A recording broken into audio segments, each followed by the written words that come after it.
In 2014, Ethan and his wife Danny spent a weekend together on Vancouver Island, as they had done many times before. The couple had extensive experience camping on Vancouver Island, which offered a mix of scenic beaches and dense forests that provided an optimal setting. They had enjoyed many successful trips to the island until something truly terrifying happened to them on their final outing there. Ethan and Danny had set up camp on a remote beach, far from roads or civilization, enjoying the solitude. To leave the beach, they had to hike 1 kilometer along the shore and then 2 kilometers through the forest to reach the road.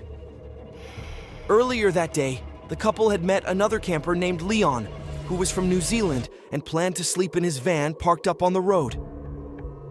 The couple invited Leon down to their beach campfire, and the three of them shared a bottle of wine and conversed around the fire. This is where things started to get a little creepy. As the sun started to set, the trio began hearing what sounded like female voices coming from the bushes behind them, dividing the beach from the forest. It was still light out, so they reasoned it could be other nearby hikers or campers, or even a group anchored offshore. All three agreed they were hearing female voices. As it got later and darker, Leon said his goodbyes and hiked back to his car. Ethan and Danny remained by their campfire, as Danny was growing increasingly unsettled by the continuing voices, which now sounded to be coming from just beyond the tree line. The voices were unintelligible, but clearly those of two women. Ethan and Danny stayed up late tending the fire, only going to sleep in their tent once the mysterious voices had finally ceased. Before turning in, they had scanned the cove with a flashlight, but saw no boats that could have been the source of the talking.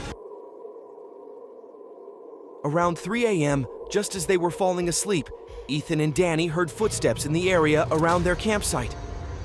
The footsteps came from the direction of the bushes inland, an area not traversable by people. Ethan and Danny hoped it was just a timid black bear, the only bears on the island. The footsteps went from the fire to their tent and back into the woods. 5 minutes later, the footsteps returned to the fire, accompanied by two female voices speaking in an unintelligible gibberish at full volume, seemingly talking over each other rather than conversing. Their communication did not resemble any known language. The two voices moved from the fire pit to the tent, still speaking loudly, then stood over the tent for a few seconds before going completely silent and disappearing back into the woods, never to be seen or heard again. Ethan and Danny lay there, frozen in fear, for a long time.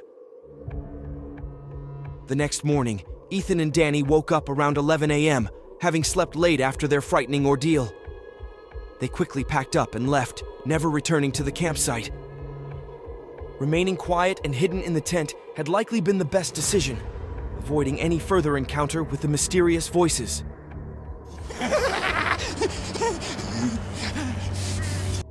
The following pictures were taken by hikers Kylie Cashwell and John Stone, who live in Eagle Mountain, Utah, a small town south of Salt Lake City. For years, Kylie and John had been exploring forests in search of interesting discoveries. One day, Kylie was hiking in Cedar Fort when they made an intriguing discovery. While hiking just 5 miles south of Salt Lake City, Kylie found animal bones, junk piles, and strange symbols and animal parts scattered in formations throughout the forest. Intrigued, on September 15th, she brought her friend Josh to show him the unusual discoveries. This time, the two came across something even more disturbing on the trail. On the trail, Kylie and Josh found a severed deer head and a pentagram surrounded by deer legs, which Kylie had not seen on her previous visit. As the sun was setting, Kylie and Josh took photos and decided it was time to head back. However, the more they walked, the less familiar the path became. In the darkening forest, Kylie and Josh became increasingly unsettled as they realized they were lost. The eerie movements in the bushes beside them, devoid of any wind, filled them with a growing sense of dread. Quickening their pace, they desperately searched for a familiar trail that would lead them back to safety. Just as their fear reached a fever pitch, a blood-curdling scream ripped through the trees, a guttural, inhuman wail that made their blood run cold. Spurred on by pure terror, they sprinted down the trail, Kylie determinedly keeping her eyes forward, even as Josh glanced back, reporting a monstrous black figure lurching behind them. With their hearts pounding, they finally reached Kylie's car, shaken but relieved to have escaped the nightmarish encounter in the woods. The strange symbols, severed animal remains, and unseen predator would haunt their memories for a long time to come. After narrowly escaping whatever had been pursuing them, Kylie and Josh left the forest and went straight home. Researching the area, Kylie discovered reports of cult activity and numerous murders and disappearances over the years in those woods. Like Ethan and Danny before them, Kylie has not returned to that location since her harrowing encounter.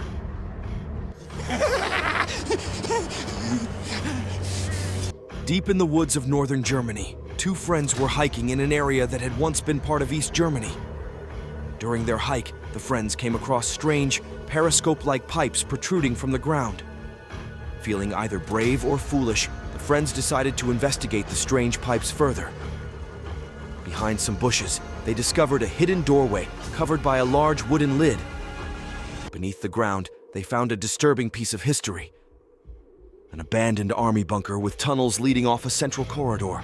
The expansive maze-like bunker felt endless as the friends ventured deeper, cautiously staying close together to avoid getting lost.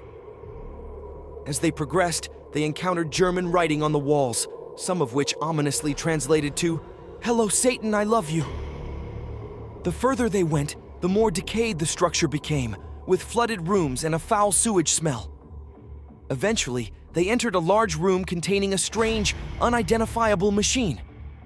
The sign suggested the previous occupants had hastily abandoned the bunker, as evidenced by a single shoe left behind in the sludge. This indicated they likely fled in a rush, lending credence to the belief that the structure was an old Nazi military bunker used for shelter during World War II. The reason for the soldiers' hasty departure and whether they were responsible for the ominous writings on the walls remained unknown.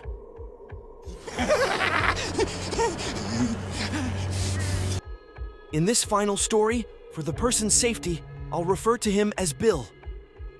Bill was an avid hiker who, in 2016, was visiting his brother upstate near Downsville, New York. Bill's brother owned a small house and barn in the area where Bill and other family members would visit. It was late fall, with the foliage mostly orange and more than half the leaves already fallen. While hiking a narrow trail not far from his brother's place, located in a very rural area where the trail connected various properties, Bill stumbled across an abandoned duffel bag. The duffel bag appeared relatively new and out of place in the middle of the woods. Although Bill detected a foul odor, suggesting something rotting inside, he knew he had to investigate in case it contained a person in need. Steeling his nerves, he began to unzip the bag.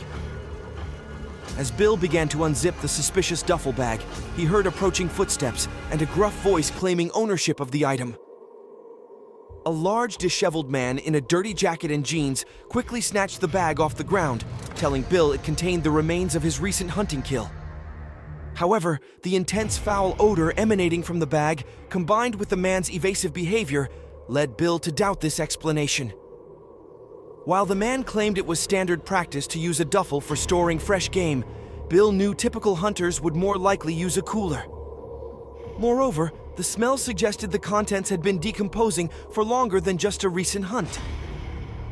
Feeling uneasy, Bill apologized and continued down the trail, hoping to reach an area with cell reception so he could call his brother for an emergency pickup. As he hurried along, he kept hearing the ominous sound of leaves crunching behind him, fueling his growing sense of alarm. With no way to call for help, Bill had no choice but to press forward, hoping to avoid another encounter with the suspicious stranger. Glancing back, Bill saw the man stealthily following him, hiding behind trees. Overcome with fear, Bill took off running down the trail, hearing the leaves crunching not far behind him. Eventually, he reached an overgrown, abandoned-looking property and, too winded to continue running, attempted to enter the old house through the back door.